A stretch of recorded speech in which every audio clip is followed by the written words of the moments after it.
Mayroong dumating dito sa atin mga bro na isang Honda RS 150. Ang problema po nito ay 11 volts na lang yung battery, hindi na kayang magbusina, hindi na kayang mag-push start. Kaya sabi ko palitin lang yung battery niya kasi na-tester naman natin yung charging niya, umaabot naman po ng 13 to 14 volts. Ibig sabihin, yung stator at saka yung regulator rectifier ay good condition pa.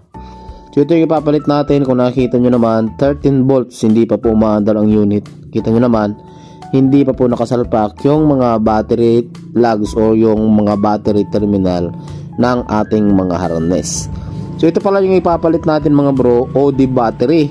At doon sa mga nagtatanong na hindi alam yung sizes ng kanilang RS150, 4L lang po ang size ng battery ng Honda RS150. So OD yung gagamitin natin mga bro dahil matagal na po natin itong ginagamit kung meron naman kayong mga extra budget. So meron din mga mas murang battery dito, pero kung meron kayong budget, itong OD battery mga bro ay magandang klase po ito. Meron lang yan dalawang terminal, isang positive at saka yung negative. Yung pula na yan mga bro, kung nakikita nyo, yan po yung positive terminal. At yung isa, yung itim, yan naman po yung negative terminal. Napakabilis lang ikabit. Kahit huwag nyo na pong dalhin sa mga mekaniko, kayang-kaya nyo na yan. On, start.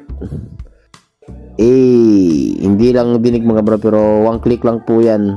So napakalakas ng battery natin. Ulitin natin. Off, on, start. Yun. Saglit lang mga bro.